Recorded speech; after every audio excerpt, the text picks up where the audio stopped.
Friends, AVK hobby ಐಡಿಯಾಸ್ಗೆ ಸ್ವಾಗತ. ಬಣಗುಡುವ ಮರುಭೂಮಿಯಿಂದ ಸುಮಾರು 500 kilometre travel ಮಾಡಿ ನಾವೀಗ ಇರೋದು ಅರಾವಳಿ ಬೆಟ್ಟದ ಮಧ್ಯದಲ್ಲಿರುವ ಒಂದು ಸುಂದರ ನಗರ. ಈ ಸುಂದರ ನಗರವನ್ನು ಸಿಟಿ ಆಫ್ ಲೇಕ್ಸ್ ಅಂತ ಕರೀತಾರೆ, ವೆನಿಸ್ ಆಫ್ ದ ಈಸ್ಟ್ ಅಂತ ಕರೀತಾರೆ, ವೈಟ್ ಸಿಟಿ ಅಂತಲೂ ಕರೀತಾರೆ. ಈ ನಗರದ ಹೆಸರು ಉದಯ್ಪುರ್.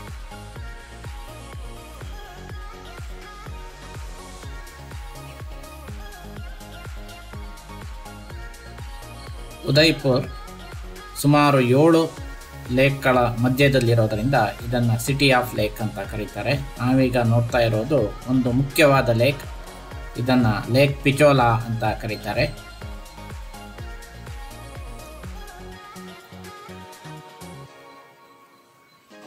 ಏಷ್ಯಾದಲ್ಲಿ ನೋಡಲೇಬೇಕಾದ ಪ್ರಮುಖ ಸುಂದರವಾದ ನಗರಗಳಲ್ಲಿ ಈ ಉದಯ್ಪುರ್ ಕೂಡ ಒಂದು. ಈ ಉದಯ್ಪುರ್ ಮೇವಾರ್ ರಾಜ್ಯದ ಅಥವಾ ಪ್ರಿನ್ಸ್ಲಿ ಸ್ಟೇಟ್ನ ಕೊನೆಯ ರಾಜಧಾನಿಯಾಗಿತ್ತು. ಮೇವಾರ್ ಬರೇ ಸೌಂದರ್ಯಕ್ಕೆ ಮಾತ್ರ ಪ್ರಸಿದ್ಧಿ ಹೊಂದಿಲ್ಲ, ಇಲ್ಲಿನ ರಾಜರು ಅವರ ಯುದ್ಧ, ತ್ಯಾಗ, ಬಲಿದಾನಗಳಿಗೆ ಬಹಳ ಹೆಸರುವಾಸಿಯಾದವರು. ಈ ವಿಡಿಯೋದಲ್ಲಿ ಮೇವಾರ್ನ ಸಂಕ್ಷಿಪ್ತ ಹಿಸ್ಟ್ರಿಯನ್ನು ನೋಡೋಣ. ನಾವೀಗ ನೋಡ್ತಾ ಇದ್ದೀವಲ್ಲ, ಇದು ಮೇವಾರ್ನ ಮ್ಯಾಪ್. ದಕ್ಷಿಣ ರಾಜಸ್ಥಾನದಲ್ಲಿ ಇದೆ. ಇದಕ್ಕೆ ಉದಯ್ಪುರ್, ಚಿತ್ತೋರ್ಗಢ್ ಮತ್ತು ಕುಂಭಲ್ಗಢ್ ಅಂತ ಹೇಳೋ 3 ರಾಜಧಾನಿಗಳು ಇತ್ತು.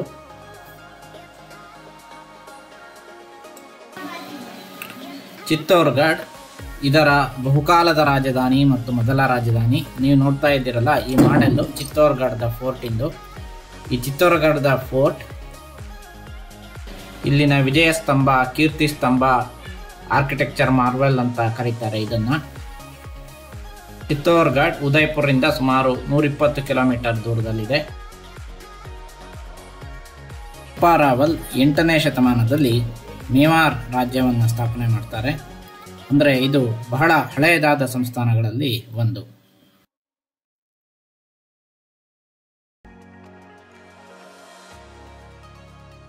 ಕುಂಭಕರ್ಣ ಅಥವಾ ರಾಣಾ ಕುಂಭ ಅಂತ ಕರೆಸ್ಕೊಳ್ಳೋ ಈ ರಾಜ ಮೇವಾರ್ನ ಬಹಳ ಫೇಮಸ್ ರಾಜ ಆಗಿರ್ತಾರೆ. ಇವರು 15ನೇ ಶತಮಾನದಲ್ಲಿ ಮೇವಾರನ್ನು ಆಳ್ತಾನೆ.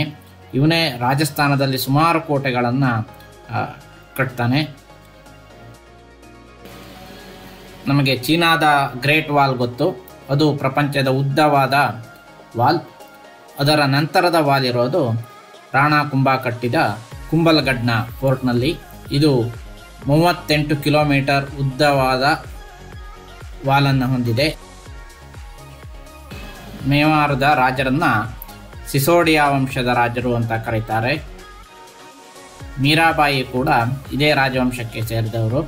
ಅರಮನೆಯ ಭೋಗಗಳನ್ನು ತ್ಯಾಗ ಮಾಡಿ ಕೃಷ್ಣನ ಭಕ್ತಿಯನ್ನು ಮುಖ್ಯವಾಗಿ ಬಳಸಿಕೊಂಡು ಮುಂದೆ ಚಿತ್ತೋರ್ಗಢನ್ನು ಬಿಟ್ಟು ಮಥುರಾದಿಂದ ದ್ವಾರಕಾಗೆ ಹೋಗಿ ಅಲ್ಲಿ ಕೃಷ್ಣನ ಜೊತೆ ಸೇರ್ಕೊಳ್ತಾಳೆ. ರಾಣಾ ಸಂಗ ಮತ್ತೊಬ್ಬ ಶೂರ ರಾಜ. ಅವನು ಗುಜರಾತ್ ಮತ್ತು ಮಾಲ್ವಾದ ಸುಲ್ತಾನನ್ನ ಸೋಲಿಸ್ತಾನೆ, ಬಾಬರ್ನನ್ನು ಸೋಲಿಸ್ತಾನೆ.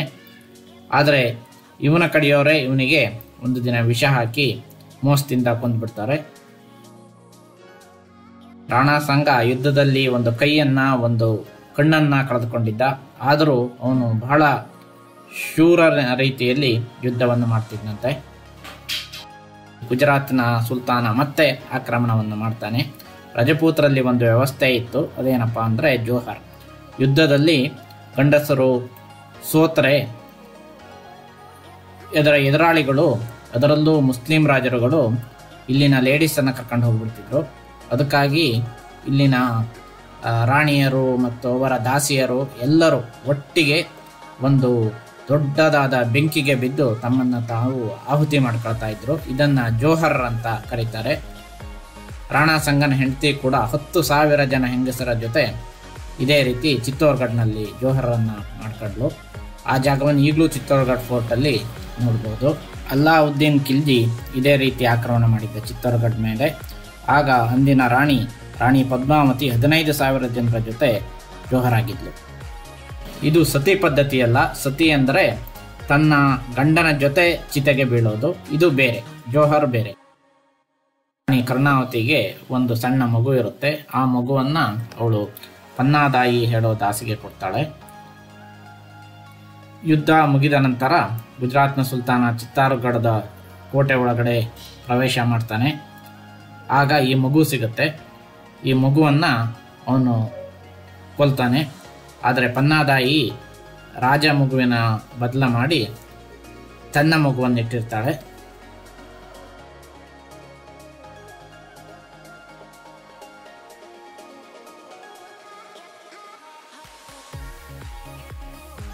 ಮುಂದೆ ಪನ್ನಾದಾಯಿ ಈ ಮಗುವನ್ನ ಒಂದು ಬುಟ್ಟಿಯಲ್ಲಿ ಇಟ್ಕೊಂಡು ಹೋಗಿ ಚಿತ್ತೋರ್ಗಢದಿಂದ ಕುಂಭಲ್ಗಢಕ್ಕೆ ಸ್ಥಳಾಂತರಿಸ್ತಾಳೆ.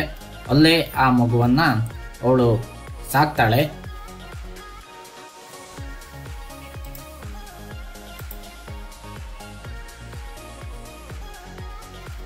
ಆ ಮಗುನೇ ಮುಂದೆ ಬೆಳೆದು ಮಹಾರಾಣ ಉದಯ್ ಸಿಂಗ್ 2 ಆಗ್ತಾನೆ.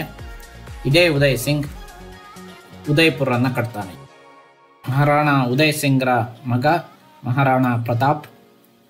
ರಾಜಸ್ಥಾನದ ಎಲ್ಲ ರಾಜರು, ಜೈಪುರ್, ಮಾರ್ವಾರ್, ಜೈಸಲ್ಮೇರ್ ಎಲ್ಲ ರಾಜರು ಮೊಘಲರ ಅಧೀನದಲ್ಲಿ ಇದ್ದರೆ ಮಹಾರಾಣ ಪ್ರತಾಪ್ ಮಾತ್ರ ಅಕ್ಬರ್ನ ವಿರುದ್ಧ ಹೋರಾಡ್ತಾನೆ. 576ರಲ್ಲಿ ಹಳದಿ ಘಾಟಿ ಯುದ್ಧ ಆಗತ್ತೆ. ಈ ಹಳದಿ ಘಾಟಿ ಯುದ್ಧದಲ್ಲಿ ಅಕ್ಬರ್ನ ಸೈನ್ಯ ಮತ್ತು ಮಹಾರಾಣ ಪ್ರತಾಪ್ನ ಸೈನ್ಯ ಭೀಕರವಾಗಿ ಹೋರಾಡ್ತಾರೆ.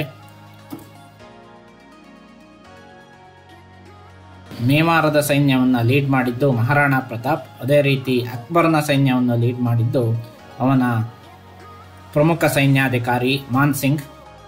ಮಾನ್ಸಿಂಗ್ ಅಂದರೆ ಆಮೇರ್ ಅಥವಾ ಜೈಪುರದ ರಾಜ ಮಾನ್ಸಿಂಗ್. ಮಹಾರಾಣ ಪ್ರತಾಪ್ ಬರೇ ಶಕ್ತಿವಂತನಾಗಿರಲಿಲ್ಲ, ಅವನು ಒಳ್ಳೆ ಚತುರನಾಗಿದ್ದ ಕೂಡ.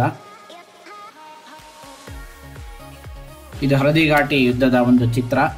ಒಂದೇ ಒಂದು ಹೊಡೆತದಿಂದ ಮಹಾರಾಣ ಪ್ರತಾಪ್ ಕುದುರೆ ಮೇಲೆ ಕೂತಿರುವಂಥವನು ಮತ್ತು ಕುದುರೆ ಎರಡನ್ನು ಒಟ್ಟಿಗೆ ಕಟ್ ಮಾಡಾಕ್ಬಿಡ್ತಾನೆ, 2 ಭಾಗ ಮಾಡಿಬಿಡ್ತಾನೆ.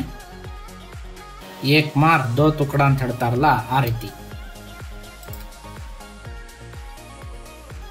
ಅಧಿಕಾರಿ ಮಾನ್ಸಿಂಗ್ ಹತ್ರ ಬರ್ತಾನೆ. ಆಗ ಅವನು ಟ್ರಿಕ್ಸ್ ಮಾಡ್ತಾನೆ. ತನ್ನ ಕುದುರೆಗೆ ಆನೆ ರೀತಿ ಸೊಂಡಲನ್ನು ಅಟ್ಯಾಚ್ ಮಾಡ್ತಾನೆ. ಆಮೇಲೆ ಕುದುರೆ ಆನೆಯ ತಲೆ ಮೇಲೆ ಒಂದು ಕಾಲಿಟ್ಟು ಮಾನ್ಸಿಂಗ್ಗೆ ಈಟಿಯಿಂದ ಹೊಡಿತಾನೆ. ಸ್ವಲ್ಪದರಲ್ಲಿ ಮಾನ್ಸಿಂಗ್ ಅಲ್ಲಿ ಬಚಾವಾಗ್ತಾನೆ. ಮಾನ್ಸಿಂಗ್ನ ಆನೆಯ ಸೊಂಡಿಲಿಗೆ ಒಂದು ಕತ್ತಿಯನ್ನು ಕಟ್ಟಿರ್ತಾರೆ. ಆ ಕತ್ತಿ ಮಹಾರಾಣ ಪ್ರತಾಪ್ನ ಕುದುರೆಯ ಹಿಂಗಾಲಿಗೆ ಹೊಡೆಯುತ್ತೆ. ಆಗ ಹಿಂಗಾಲು ಸಂಪೂರ್ಣವಾಗಿ ಕಟ್ಟಾಗಿ ಹೋಗುತ್ತೆ. ಕುದುರೆಗೆ 3 ಕಾಲು ಉಳಿಯುತ್ತೆ. ಇದನ್ನ ಮಹಾರಾಣ ಪ್ರತಾಪ್ ನೋಡ್ತಾನೆ.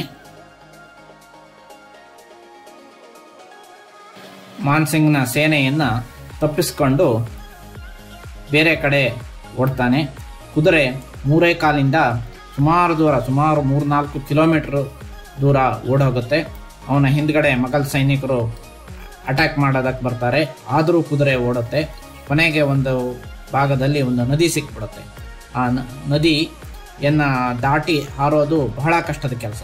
ಆದರೂ 3 ಕಾಲಿಂದ ಕುದುರೆ ಆ ನದಿಯನ್ನು ದಾಟಿ ರಾಣಾ ಪ್ರತಾಪ್ನನ್ನು ಕರ್ಕೊಂಡು ನದಿಯ ಮತ್ತೊಂದು ದಡಕ್ಕೆ ಹೋಗುತ್ತೆ. ಮಹಾರಾಣ ಪ್ರತಾಪ್ನ ಕುದುರೆಯ ಹೆಸರು ಚೇತಕ್.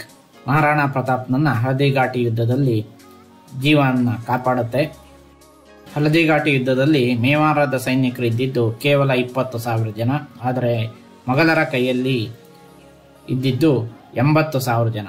ಈ 20,000 ಜನ 80,000 ಜನರ ಸೈನ್ಯವನ್ನು ಎದುರಿಸಿ ಅವರಿಗೆ ಬಹಳ ಲಾಸನ್ನು ಮಾಡ್ತಾರೆ. ಅಕ್ಬರ್ಗೂ ಕೂಡ ಇಷ್ಟೊಂದು ಲಾಸ್ ಆಗತ್ತೆ ಅಂತ ಗೊತ್ತಿರಲಿಲ್ಲ. ಈಗಲೂ ಕೂಡ ಹಳದಿ ಘಾಟಿಯಲ್ಲಿ ಚೇತಕ್ನ ಸಮಾಧಿ ಇದೆ. ಮುಂದೆ ಮಹಾರಾಣ ರಾಜ್ಯವನ್ನು ಬಿಟ್ಟು ಕಾಡಲ್ಲಿ ಅಲೆದು ಅಲ್ಲಿ ಗೆರಿಲ್ಲಾ ಯುದ್ಧವನ್ನು ಸಂಘಟನೆ ಮಾಡ್ತಾನೆ. ಅಲ್ಲಿನ ಬುಡಕಟ್ಟು ಜನಾಂಗದ ಜೊತೆಗೆ ಸೇರಿ ಒಂದು ಸೈನ್ಯವನ್ನು ಮತ್ತೆ ಮಹಾರಾಣ ಕಟ್ತಾನೆ. ಆಮೇಲೆ ಅಕ್ಬರ್ನ ಜೊತೆ ಮತ್ತೆ ಗೆರಿಲ್ಲಾ ಯುದ್ಧ ಮಾಡಿ ಒಂದೊಂದೇ ಕಡೆ ರಾಜ್ಯವನ್ನು ಗೆಲ್ತಾ ಹೋಗ್ತಾನೆ. ಮಹಾರಾಣಾ ಪ್ರತಾಪ್ ಸಾಯೋ ಹೊತ್ತಿಗೆ ಚಿತ್ತೋರ್ಗಢವನ್ನು ಬಿಟ್ಟು ಉಳಿದ ಎಲ್ಲ ಮೇವಾರವನ್ನು ವಶಪಡಿಸಿಕೊಂಡು ಚಾವುಂಡಾದಲ್ಲಿ ತನ್ನ ರಾಜ್ಯವನ್ನು ಮತ್ತೆ ಆಳ್ತಾನೆ. ಜೀವನದುದ್ದಕ್ಕೂ ಅಕ್ಬರ್ ಎಷ್ಟೇ ಪ್ರಯತ್ನ ಪಟ್ಟರೂ ಮೇವಾರದ ರಾಜ ಮಹಾರಾಣಾ ಪ್ರತಾಪ್ನನ್ನು ಹಿಡಿಯೋದಕ್ಕೆ ಕೊನೆವರೆಗೂ ಸಾಧ್ಯ ಆಗೋದೇ ಇಲ್ಲ.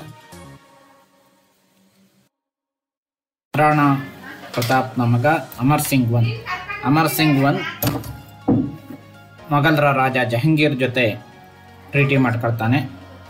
ಅಲ್ಲಿಂದ ಮುಂದೆ ಮೇವಾರ್ ಮತ್ತು ಮೊಘಲರ ಮಧ್ಯೆ ಭಾಳ ಯುದ್ಧಗಳೇನು ನಡೆಯೋದಿಲ್ಲ. ಆದರೆ ಚಿತ್ತೋರ್ಗಢವನ್ನು ರಿಪೇರಿ ಮಾಡಬಾರ್ದು ಅಂತ ಆ ಟ್ರೀಟಿನಲ್ಲಿ ಇರುತ್ತೆ. ಆದ್ದರಿಂದ ಮೇವಾರದ ರಾಜಧಾನಿಯನ್ನು ಸಂಪೂರ್ಣವಾಗಿ ಉದಯ್ ಸಿಂಗ್ II ಕಟ್ಟಿದ ಉದಯ್ಪುರಕ್ಕೆ ಶಿಫ್ಟ್ ಮಾಡಲಾಗುತ್ತೆ.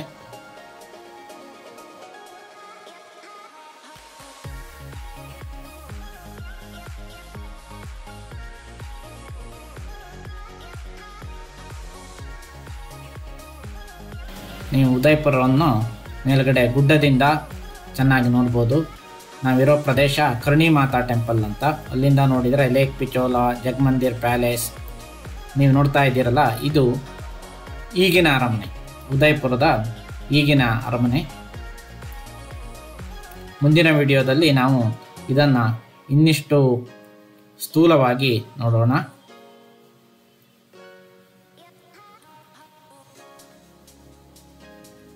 ಉದಯ್ಪುರ್ ಸಿಟಿ ರಾತ್ರಿಯಲ್ಲೂ ಕೂಡ ಬಹಳ ಚೆನ್ನಾಗಿ ಕಾಣುತ್ತೆ.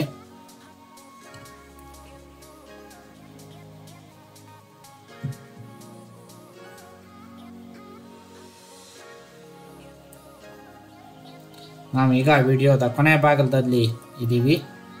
ಮುಂದಿನ ವಿಡಿಯೋದಲ್ಲಿ ಉದಯ್ಪುರ್ನ ಸಿಟಿ ಪ್ಯಾಲೇಸ್, ಬೋಟ್ ರೈಡಿಂಗ್ ಮತ್ತು Jagmandir palace, very famous Jagmandir palace ಅನ್ನು ನೋಡೋಣ.